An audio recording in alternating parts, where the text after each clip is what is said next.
And, you know, it was fine that game. I just need more from the back line there. Well, and we're going to Dragonshire, so maybe we can get Hosty on Hanzo this go-around.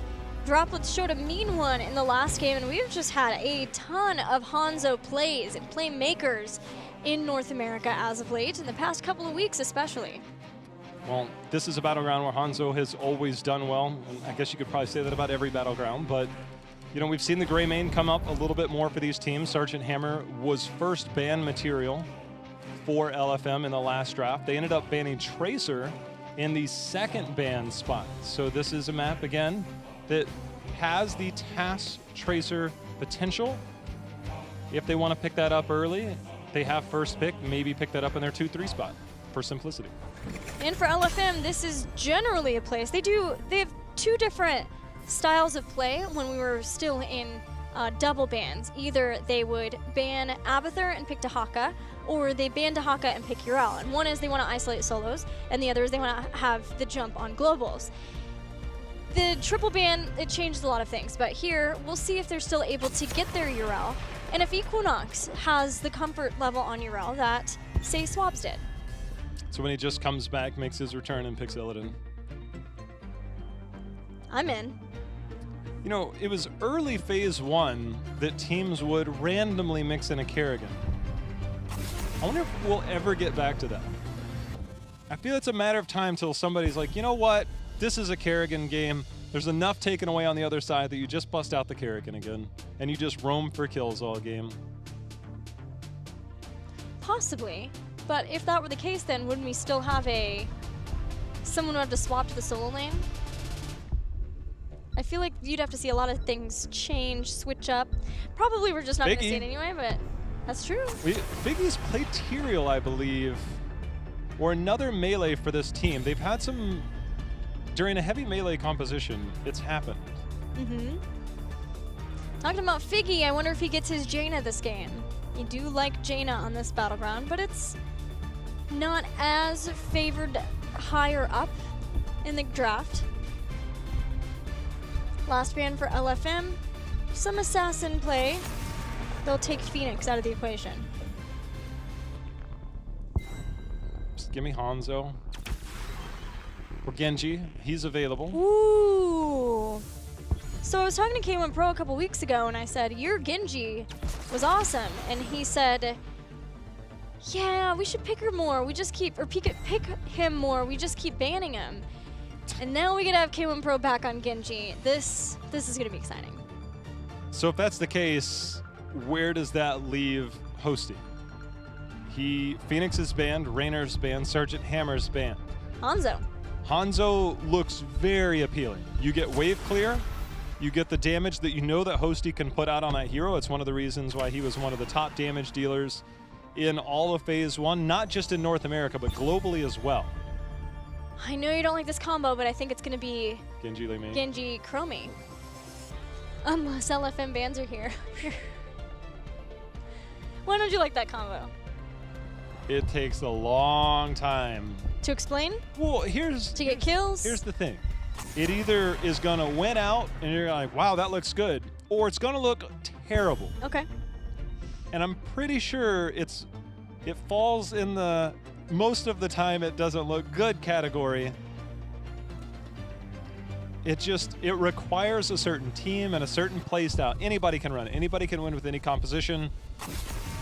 But there are times where it seems just a complete disconnect. Well, Figgy does not get his Jaina. And I wonder if this then means a return to the Falstad for him. Still waiting on a lot of the ranged players' heroes, both Figgy and Droplets. Droplets is probably going to pick Hanzo here, would be my guess now. Yes, and Rhaegar. So the Rhaegar coming in, something we don't see too often, but Rhaegar can turn around, bite onto Genji himself, put out the Ancestral, give that single target healing, unless he is the target himself. So for simplicity, a lot of the assassins are taken away. Is it the Chromie? The cleanse there for Rhaegar, but he could be the target of Temporal if that's the choice. What are you playing, Hosty? This is aggressive. Mm-hmm. And an noob. Super aggressive. So you can cocoon the Rhaegar, take away that single target healing. Used to see that a whole lot more, but also there is a new Barak with follow-up Swift Strike and possibly the Cursed Bullet of Greymane. Drag 2, it is. They're going to be coming in hot. Yeah, the whole thing is, if it's anybody other than Rhaegar as the priority target, if you try and dive somebody else and then hit that cocoon onto somebody, which now the cocoon can be dealt with by a Disintegrate, which is not something we see a lot of nowadays, but it is a very good counterplay. Cocoon based on how many times it takes damage, not necessarily the damage it takes. So get that down pretty quickly. So a Nubarak combo, you can get good early game kills. Post level 7, it's a bit more difficult because the cleanse is going to be there. Yrel and Muradin are very hard to kill. But if you can get that dive in, get the cocoon over onto one of those targets, depending on if Li Ming is going to be there, you've got to rip somebody. So I think Cursed Bullet probably will be the call here. And anybody can get it with this composition. It kind of makes me wonder if I would have rather had a Tiger JK Kharazim here, as opposed to the Mouth. Well, you know, they started off, they had Genji and then Mouth, and we saw them the last game trying to make sure they got the Mouth too. It has been such a high priority pick for LFM. But maybe they just followed up with a good old-fashioned Twilight Dream too and really pack a punch. I feel like they were missing Tranquility last game. A lot. Yeah. But if you are looking to blow somebody up, that's the one you go with. But like I had said before, sometimes simplicity when they play versus teams that they feel like they definitely can beat or maybe aren't ready for these kinds of strategies will bust out some of these old picks. And for this one, it happens to be King Caffeine's Anubarak, though this is a much different Anubarak than in the early days for King Caffeine. Yeah, well, it was different then, and then it got different some more. Right. But this is the Anubarak without the built-in spell armor, except for on his W, and then of course going Nerubian armor at level 1 does give you some more spell armor control. Li Ming's going to try and counter that with a little bit of power hungry on the other side, making sure to get a bit more damage whenever she gets those globes. So Anubarak can enable a dive for structures very quickly, and having the Greymane, they could do a lot if they can manipulate some of the rotations for LFM or even just get some kills and dive in quickly to get some damage, but it does hurt for him. Like he needs to go in and give the kill for the team. They got to blow someone up quickly. Otherwise, he has to back off to get some healing done, and a lot of times he sacrifices his main escape option in order to get that chain crowd control for himself. Anubarak and ATC are pretty similar. Once you go in, you better hope you get those kills because you getting out is not easy, as we saw there, because Anubarak went from 100 to about 20 real quick, and King Caffeine does have his escape option this time. Root's going to be put down. Swift Strike follow-up by K1 Pro. Obviously be a little bit more powerful post-level 4 with that Strike of the Heart, but always a threat. And Cav can not only use his beetles to try to dive structures with that Greymane, but he also can use them to try to soak up some of the skill shots from Li Ming too. Something for Figgy to keep in mind, since Anubarak really has not been meta for a little while, and not since we saw him make his role swap now onto the range damage dealer for this team. Camps picked up at neutral times, and both teams seem to have the mindset of rotating up, trying to get the night camp advantage in that top lane. Greymane gonna win out a little bit quicker with the Mouth there compared to the Rhaegar over here by himself, but gets a little bit of help from Fury. Double camp bot, double camp top, working on that. Equinox keeps control of the top shrine while we see brother on brother violence in the bottom lane between the two Shimadas. The K1 Pro on that Genji keeps control of the shrine for the moment. You know, I have a couple brothers, but growing up, it's there, man. I was the middle. Speaking of in the middle, Yrel's stuck in the middle. That was me. My older brother would pick on me, and then I'd pick on my younger brother. Then my older brother would get mad, hold me down so my younger brother could pick on me. That's what it looked like right there. It's not pretty. Equinox was singing "Stuck in the Middle with You" because he was. And that was lovely too. Calf sent out Impale, knowing then that that hit was enough. Burrow charged in from the side. No getting out there. Droplets forced to agility over the wall. Sends a scatter arrow back. This is a really fun 1v1 to watch, though Aware keeps making it not a 1v1. But Simplicity trying to use that Greymane where they can. Great drag hits as Yrel was back. gets the knockback. Simplicity using this Greymane to get some damage done to these top towers. Oh, it's working. They got the kill, and now they're turning it into a lot more. They do have to back away as Equinox goes in really deep there. Tiger JK continuing to keep his team alive. See the knockback. Fury should be able to claim control over that top shrine before anything worse happens. But the Aware is bringing it to K1. Yes, you're Whoa! good. Look, when you get all 3 shurikens hitting at close range, that's cool, but take a look at the build from Rhaegar. That build's like, nah, hold on, I got more area. I'm getting some mana back, like, it's fine, and that only gets worse later on when you start to get more damage scaling. 16 can do quite a lot. Rhaegar's on the aggressive ends of support, and sometimes that can come back to bite you quite literally. But having that Feral Lunge for the extra damage there, you've got the movement speed, you have the slow of Earthbind Totem, and then the damage of the shielding is why sometimes you would see clones of Rhaegar from Abathurs. You do pack more punch than you might realize. You get the damage and the healing. I really wonder how that is now, especially with the cooldown reduction on that heal. That 1 second could mean a little bit more healing where you didn't have it, but that's another story for another time. As both shrines captured here for the moment by LFM. Simplicity going to hold point here in the middle, defend that, keep an eye on things. Muradin now passing through, forcing out a response, but Zuna able to reclaim the top. Simplicity has been so top focused, but LFM hasn't had, they don't have the big wave clear where they would have to worry about mid bot, and especially if Simplicity can keep blowing people up like they just did over Figgy. Gilly, my favorite part about that is that half the full combo didn't even hit, because Figgy's like, he's dodging landmines out here. It's like, oh god, here comes a Swift Strike.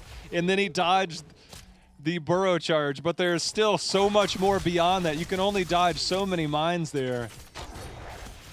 K1, he's going to get to that side, so in case he can Swift Strike back. As a Genji player, it's better to position yourself that way, Swift Strike back the other way, unless you're trying to hit that kill shot with that Strike of the Heart.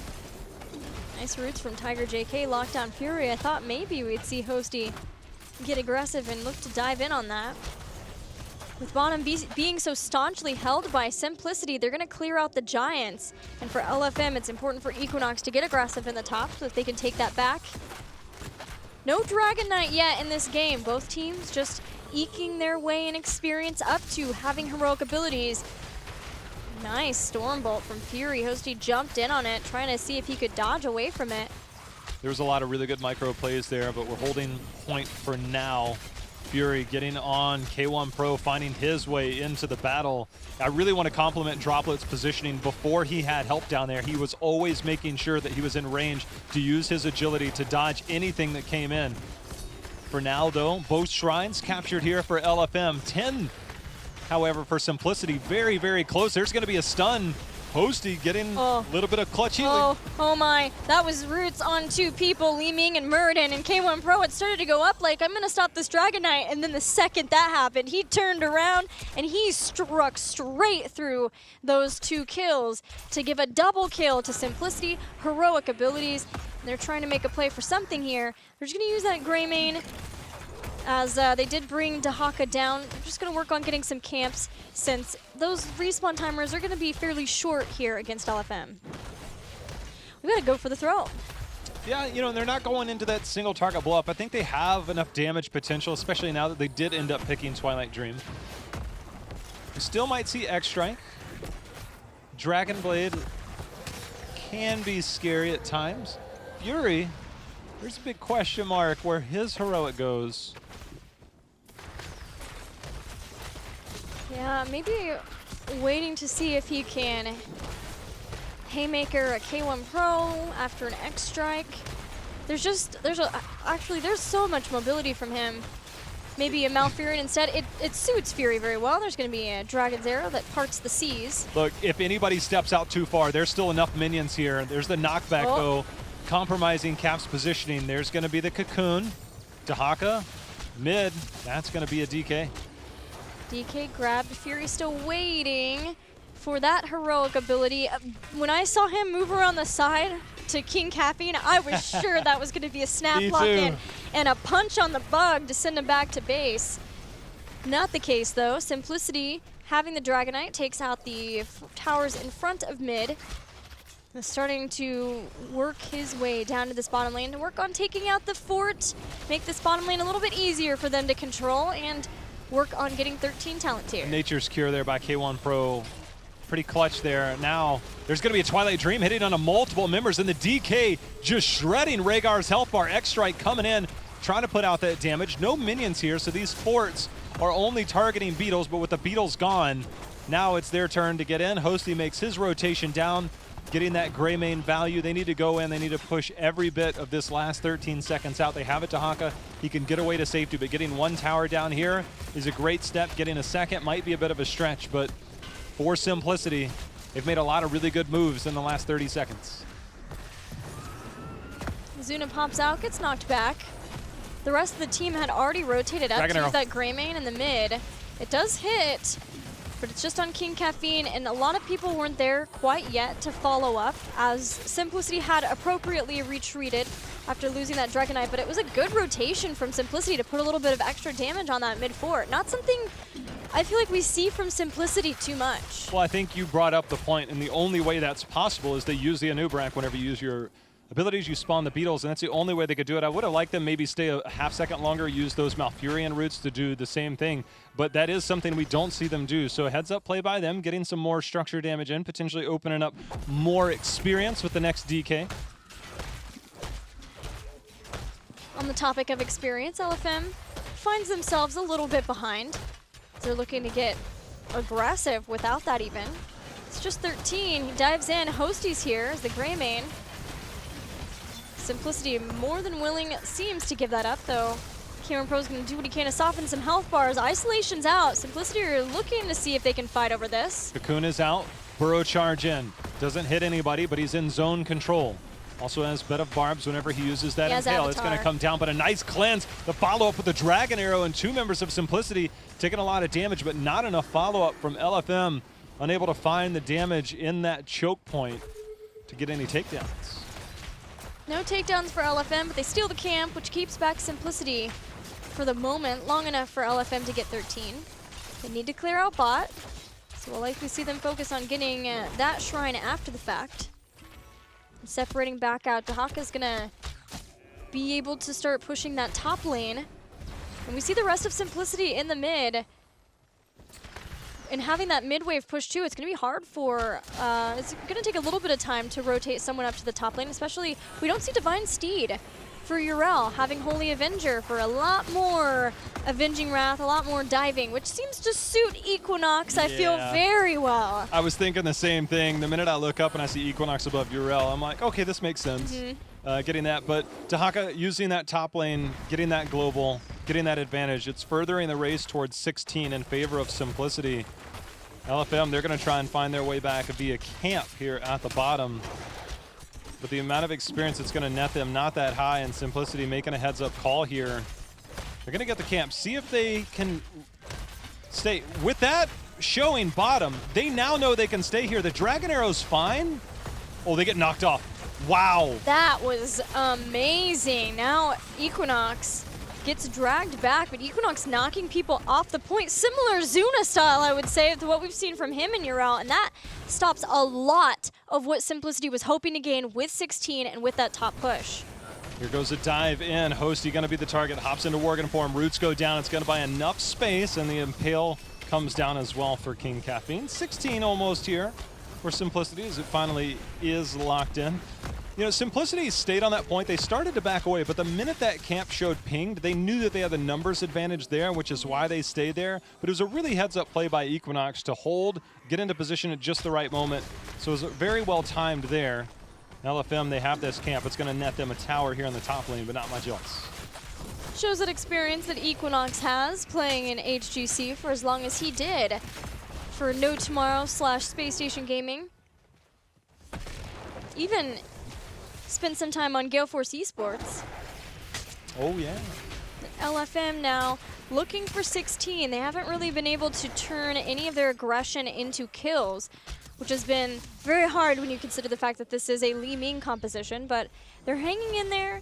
ideally they do not lose a Dragon Knight now, which is why we see them trying to get what camps they can to slow down rotations while they go back and forth, just avoiding Simplicity at all costs, at least the bulk of Simplicity and the rest of the team. Well, we see Executioner picked up here by Greymane, and the amount of stuns, slows, and roots, or slows and roots in particular, Zuna uses those tunneling claws. There's going to be a stun meeting him directly out. Dragon Arrow follow-up. Disintegrate's going to be there. The knockback just for show. Zuna is going to fall there. That'll keep LFM within range of 16 to continue to contest. And keeps the global off of the board for 30 more seconds. It makes the laning setup around Dragonshire a lot more manageable. They've forced back. They have been able to do a little bit of damage to that top lane too. But the rotations will continue. Dahaka will be back in 20 seconds. What can LFM do? There's no camps at all available to try to pick up from that. So it's about pushing back the lanes because they have been in Simplicity's favor, especially that mid lane too, which I think has been really great for Simplicity, how they've been able to keep that mid lane pushed because it does lend to them having more aggressive rotations. K1 Pro is holding point. I think Equinox knows it's bait because here comes Calf, sidestep by Equinox, knockback. Cocoon's going to be used. Should get some roots, but we have a Dragon Arrow in 7 seconds. Roots. They need to keep the lockdown going if that's Nice the case. plan. Great cleanse, because otherwise you could just Avenging Wrath right on out. Didn't even need that. See if they try and take this fight. If somebody passed through there, Dragon Arrow might be soon to follow. Choke point for Li Ming and Hanzo is exactly where they want you to be. The amount of damage they get in close quarters is there. King Caffeine taking a little bit of harassment. Fury with the flank, though. They got to be careful. Here comes the stun. Ardent Defender used. That's going to allow Urel to heal up. Heroic for LFM. Getting a fight where they don't have to worry about Cocoon would have been very nice. But Simplicity having control of this top lane and having the push of the Bruisers eventually is going to force back LFM, who still maintain control of the bottom shrine. As long as they can slow them down here, they still have opportunities to get into fights.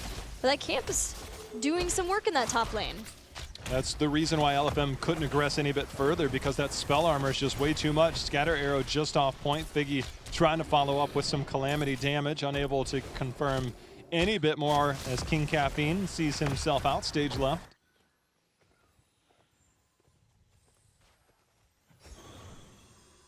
LFM's heading toward the top. They're still behind a level. And they still have had a lot of the lanes pushed against them, but they're keeping Simplicity from getting a Dragon Knight. It's about what can they do to try to catch up in this game, create opportunities for themselves. For Simplicity, being able to take that bottom shrine and have LFM go to the top, knowing that that would force them to the top, gives them time to get multiple camps in the bottom. They get the Bruisers already. They're starting work with K1 Pro and that Genji on getting the giant camp. Yeah, but And they have Dahaka for the top. Genji started it, stopped it, and then went back. Normally you want to pair those two, so they didn't quite get the full value, as that's already cleared up. No Siege Giants to throw on top of that. And speaking of K1 Pro, just out of there in the nick of time. There's going to be some stun follow-up. King Caffeine using his burrow charge. Going to get out alive as well. It was a good call because they knew they could send Dahaka to the top. They get the double camp, and that forces back LFM. The problem was not being able to double up that camp and LFM being able to clear out the Bruisers quickly because it wasn't all together. Now, Simplicity has... What they have done is they've been able to keep LFM from starting a fight, from being able to get anything done so that they can maintain that level lead. If they can keep this going just a little bit longer, they'll have 20. The reason the double camp works so well is you get the spell armor from the mage in that night camp, and then you have the damage. And just like we saw LFM not go towards that top fight, they avoided that bottom one as well. But they would have avoided the bottom, which is why that's so strong. 20 not quite here, but this is really aggressive positioning. K1 Pro walks right in, lucky to get out of there without any CC, but we've got all 5 members, teams on opposite sides of the battleground as we get the fight underway. Oh, that's a great Dragon's Arrow. Caffeine takes a heap of damage. Twilight Dream, but with Ardent Defender, LFM, and Urel are just fine as the Cocoon goes out. K1 Pro is so far away from the rest of Simplicity. that mid fort was low enough. I wondered if maybe they could try to push that down and get closer to 20 and then collapse with LFM staying down in the bottom, but LFM makes it out. Getting that bottom fort netted them a decent chunk of XP. There's going to be a stun on the Fury as he tries to dwarf toss out. Doesn't have any follow-up in range as Greymane and Genji still finding their way back onto this battleground. But 20 finally picked up here for Simplicity. Rewind is huge for an Anubarak. Chain CC for a very long time with that. It's scary. Plus having a rewind for another burrow charge if necessary. If you go in, find that you're at a disadvantageous position, use it to get out. Also, living weapon, we've seen a lot of plays be made with that, and contagion. We'll see what LFM gets in about a half level, and importantly, if what Simplicity can get in that half level, can they get the Dragon Knight to start working on that keep? A little bit of musical chairs for now, but now that the Night Camp will be pushing top lane, that's where you can get the global advantage. 20 for LFM. Close enough for them to contest. There's going to be a charge in. No way to follow up. Dahaka did use his Brush Stalker to try and get this, but he's definitely going to be interrupted. Hosty has sniffed them out. LFM not quite 20. K1 Pro has to keep Urel honest in that bottom if they want to contest here, and that's a large part of their damage. So Genji's gone in. Figgy comes in with one interrupt. Fury's still in position for another, but they are also near 20. They finally find Urel. There's the stun. Ardent Defender, see if they can get the follow-up. Do we get the Ancestral? Not needed just yet. Dragon Arrow is going to miss. Ancestral comes out. Cocoon just a half-second late. Just before the Cocoon. This is still Rhaegar inside of it. Fury trying to make some space for it. X-Strike down with the Contagion. Hits 2, takes out 2. Go for the throat. Simplicity get a double kill with that 20 advantage right as LFM hit it. Now King Caffeine though as LFM's firing back, making it a 2 for 2. Maybe more. Fury is dominating right now, but K1 Pro said he's had enough of it. This is a bloodbath. Kills on all sides of the battleground. Fury doing his part. K1 Pro going back in, making sure to trade out. Hosty not able to get away in time. Zuna comes in with a little bit of a flank. Well, Final cut, gonna get some extra damage. Hanzo had to go back. The camp is still pushing top. No one's been able to get the top shrine, and with a global, this does get particularly interesting. LFM has to just put Murden in the mid to try to stop this. Dahaka's going to come in and K1 Pro 2. So now it comes down to trying to zone LFM away long enough for someone to channel this Dragon Knight. There's interrupt number 1. No Avatar. Isolation has hit. Dragon Arrow in response. Play of the game. Healing static, keeping Fury alive. X-Strike coming down, not able to confirm the kill. And the heal up by Fury is enough to buy them some more time as we're still 10 seconds away from Greymane. Leeming almost back on the battleground. Fury played that so well. He played that very well. Finally, they take tap and have some breathing room. LFM has been on the back foot in pretty much every lane. I am very surprised that mid fort has lived as long as it has. That's really the only vestige of hope as far as the front tier of structures for LFM. But now, there's no more talent tiers they have to worry about. They survived the 20, which seemed maybe to be almost impossible. You could see Simplicity trying to do what they could to force the fight, if nothing else, if not force the Dragon Knight. Fury coming in, King Caffeine with the save. K1 knew that the follow-up from Figgy has been on point throughout this. Forced to use X-Strike there. There's going to be Caffeine taking so much damage, and Fury comes in with the Stormbolt, able to get the kill. Avatar is out, trying to bring the pain. There's going to be Tiger J coming in with the Astral Communion. Going to dodge that, but Droplet still bringing the pain here as he comes in with a play of the game of his own. Hosty trying to trade out. 3 members down on the side of Simplicity, make it 4. And now LFM will try to find their chance to end this game and go up 2-0. Both Endemic and Octalysis last week used this Urel Muradin composition to great effect because you could just jump for days on your opponents. There's no Dwarf launch at 16 for this Muradin, but having that Holy Avenger, Equinox can do quite a lot here. He's going to be dragged into taking some damage from the keep, but it's just Zuna up for another 15 seconds trying to keep LFM from going up 2-0 in this series. Zuna is helpless in this situation, unable to do much more. 50% and falling. Light show from Figgy. And I must compliment, when we threw up the graphic of Fury versus King Caffeine, and we saw the higher number of deaths for Fury.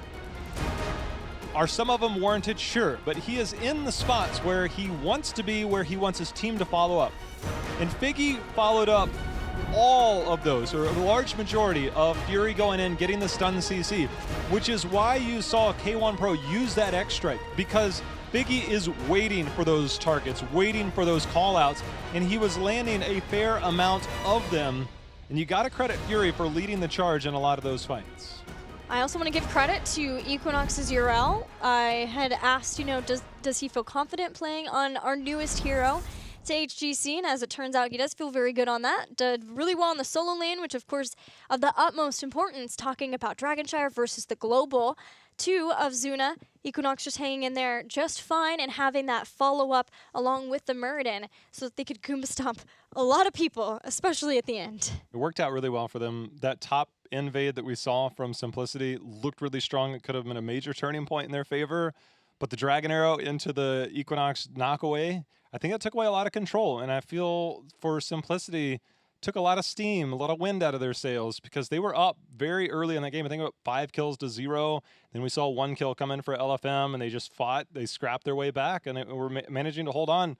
And they're up 2-0 right now, which is not where I expected the series to be. Well, that's a place that old LFM would have felt really comfortable taking those team fights to bring it back. It's when they're ahead that we've been wondering if maybe they're still trying to figure some things out. But either way, we'll see if Simplicity can figure some things out or if LFM will send it home 3-0 after this break. Don't go anywhere. This is HGC.